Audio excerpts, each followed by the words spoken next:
ನಮಸ್ಕಾರ ಸ್ನೇಹಿತರೆ, live Karnataka YouTube ಚಾನಲ್ಗೆ ಸ್ವಾಗತ. ಚಿನ್ನದ ಬೆಲೆ ಏರ್ತಾ ಇರೋದು ಎಲ್ರಿಗೂ ಬಹಳ ಕಷ್ಟವಾಗಿದೆ. ಆದರೆ ಸರ್ಕಾರ ಈಗ ಈ ಒಂದು ಯೋಜನೆಯ ಮೂಲಕ ಬಡವರ ಬಳಿ ಇರೋ ಚಿನ್ನಕ್ಕೆ ಹಣ ನೀಡ್ತಾ ಇದೆ. ನಿಮ್ಮ ಬಳಿ ಕೇವಲ 10 ಗ್ರಾಂ ಚಿನ್ನವಿದ್ರೂ ಕೂಡ ಈ ಯೋಜನೆಯಡಿ ನಿಮಗೆ ಹಣ ಸಿಗುತ್ತೆ. ಹಾಗಿದ್ರೆ ಇದು ಯಾವ ಯೋಜನೆ, ಬ್ಯಾಂಕ್ ನಿಮಗೆ ಹೇಗೆ ಹಣ ನೀಡುತ್ತೆ ಅನ್ನೋದನ್ನ ವಿಡಿಯೋದಲ್ಲಿ ಪೂರ್ತಿಯಾಗಿ ನೋಡೋಣ ಬನ್ನಿ. ಭಾರತ ಸರ್ಕಾರದ ಗೋಲ್ಡ್ ಮಾನಿಟೈಸೇಷನ್ ಸ್ಕೀಮ್ GMS ಅಡಿಯಲ್ಲಿ ಈಗ ಕನಿಷ್ಠ 10 ಗ್ರಾಂ ಚಿನ್ನವಿದ್ದರೂ ಕೂಡ ಬ್ಯಾಂಕ್ ನಲ್ಲಿ ಠೇವಣಿ ಮಾಡಬಹುದು.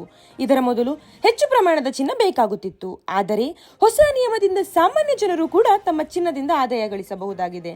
ಹಾಗಿದ್ರೆ ಇದು ಹೇಗೆ ಕೆಲಸ ಮಾಡುತ್ತೆ ಅಂದ್ರೆ, ನೀವು ಬ್ಯಾಂಕ್ ಅಥವಾ ಸರ್ಕಾರ ಮಾನ್ಯತೆ ಪಡೆದ ಚಿನ್ನ ಕೇಂದ್ರದಲ್ಲಿ ಚಿನ್ನ ಠೇವಣಿ ಮಾಡಬಹುದು.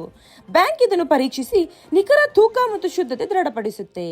ಈ ಚಿನ್ನದ ಮೇಲೆ ನಿಮಗೆ ವಾರ್ಷಿಕ ಬಡ್ಡಿ ಇಂಟ್ರೆಸ್ಟ್ ಸಿಗುತ್ತೆ. ಅದು ನಗದು ಅಥವಾ ಚಿನ್ನದ ರೂಪದಲ್ಲೂ ಕೂಡ ಪಡೆಯಬಹುದು. ನಿಮಗೆ ಇಷ್ಟವಾದ ಅವಧಿಗೆ 1 ವರ್ಷದಿಂದ 3 ವರ್ಷದವರೆಗೆ ಠೇವಣಿ ಇಡಬಹುದು. ಉದಾಹರಣೆಗೆ, ನೀವು 10 ಗ್ರಾಂ ಚಿನ್ನವನ್ನು ಠೇವಣಿ ಮಾಡಿದರೆ ಅದರ ಮೌಲ್ಯ 65,000 ಇದ್ದರೆ ವರ್ಷಕ್ಕೆ ಸುಮಾರು 1,300 ರಿಂದ 1,600 ಬಡ್ಡಿ ಸಿಗುತ್ತೆ. ಇದು ನಿಮ್ಮ ಚಿನ್ನದಿಂದಲೇ ಬರುವ ಆದಾಯ. ಸರ್ಕಾರದ ಉದ್ದೇಶ ಏನಂದ್ರೆ, ಈ ಯೋಜನೆ ಮೂಲಕ ಜನರು ಮನೆಯಲ್ಲಿರುವ ಚಿನ್ನವನ್ನು ಬ್ಯಾಂಕ್ಗಳಲ್ಲಿ ಬಳಕೆ ಮಾಡಲು ತರಲಾಗುತ್ತೆ. ಇದರಿಂದ ದೇಶದ ಆಮದು ಕಡಿಮೆಯಾಗುತ್ತೆ ಮತ್ತು ನಿಮ್ಮ ಚಿನ್ನವು ಸುರಕ್ಷಿತವಾಗಿರುತ್ತೆ. ಹಾಗಿದ್ರೆ ನಿಮ್ಗೆ ಈ ಯೋಜನೆ ಯೂಸ್ಫುಲ್ ಅನ್ಸಿದ್ರಲ್ಲಿ ಕಾಮೆಂಟ್ ನಲ್ಲಿ ತಿಳಿಸಿ ಮತ್ತು ಸಬ್ಸ್ಕ್ರೈಬ್ ಮಾಡೋದನ್ನ ಮರೆಯಬೇಡಿ. ಧನ್ಯವಾದಗಳು.